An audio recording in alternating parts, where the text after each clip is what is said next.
তিন ব্যক্তির কোনো পাপ হয় না, কোনো গোনা হয় না। এরা গোনা করে, তারপরে এদের গোনা লেখা হয় না।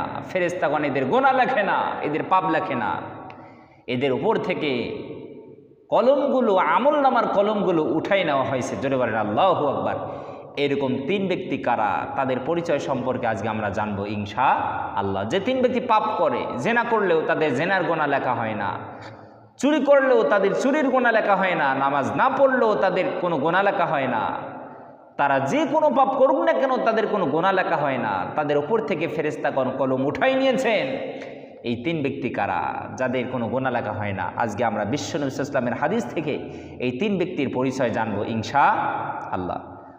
হযরতে মা আয়েশা সিদ্দিকা রাদিয়াল্লাহু তাআলা আনহা বললেন, আল্লাহর নবী বিশ্বনবী সাল্লাল্লাহু আলাইহি সাল্লাম বলেছেন, দাউদ শরীফের 4405 নম্বর হাদিস, তিরমিজি শরীফের 1423 নম্বর হাদিস, মুসনাদে আহমদ শরীফের 940 নম্বর হাদিস। আল্লাহর নবী বিশ্বনবী সাল্লাল্লাহু আলাইহি সাল্লাম বললেন, তিন ব্যক্তির উপর থেকে রব্বুল আলামিন কলম উঠাই নিয়েছেন।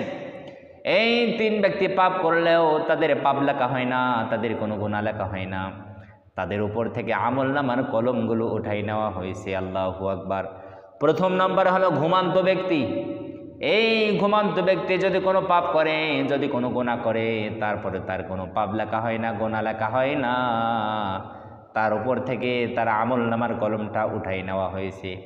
তার কারণ হলো ঘুমকে বলা হয় অর্ধেক মৃত্যু। ঘুমকে অর্ধ মৃত্যু বলা হয়। একটা মানুষ যখন এসে ঘুমিয়ে পড়ে, তখন সে আর নিজের মধ্যে থাকে না, তখন সে বলতে পারে না সে কি করতেছে। তার নিজের মধ্যে তার আর কোনো নিয়ন্ত্রণ থাকে না, কন্ট্রোল থাকে না। এই জন্য আল্লাহর নবী বিশ্বনবী সাল্লাল্লাহু আলাইহি ওয়াসাল্লাম বললেন, ঘুমান্ত ব্যক্তির উপর থেকে আমলনামার কলম উঠাই নেওয়া হয়েছে। এই ঘুমান্ত ব্যক্তি ঘুমন্ত অবস্থায় যদি কোনো পাপ করে, তাহলে তার কোনো আমলনামা লেখা হয় না। এই ঘুমান্ত ব্যক্তি ঘুমের মধ্যে যদি সে জেনা করে, তারপরে তার কোনো পাপ লেখা হবে না, কারণ সেটা তার অজান্তে হয়েছে। ঘুমের মধ্যে যদি তার ফরজ তরক হয়ে যায়, অন্যান্য গোনাগুলো যদি তার হয়ে যায়, তারপরে তার এই গোনাগুলো, পাপগুলো লেখা হয় না, কারণ সেগুলো তার নিজের অজান্তে হয়ে গেছে। অনেক মানুষ দেখবেন ঘুমের মধ্যে হাঁটাচলা করতে পারে, মানুষের ক্ষতি করে ফেলে। অনেক মানুষ দেখবেন ঘুমের মধ্যে মানুষের ক্ষতি করে ফেলে।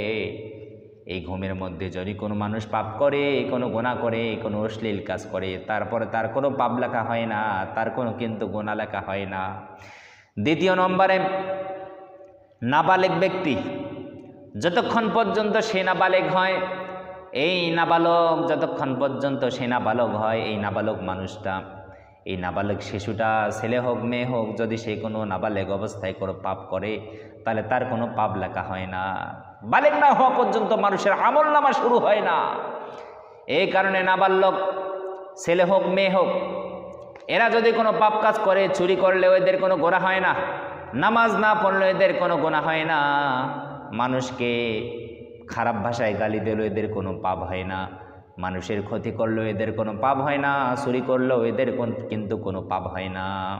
এজন্য যারা নাবালেগ, যারা বালেগ হয়নি, এদের কি হয় না, কোনো পাপ হয় না। এদের উপর থেকে আমলনামা কলমটা উঠাই নেওয়া হয়েছে যতক্ষণ পর্যন্ত তারা বালেগ হবে না।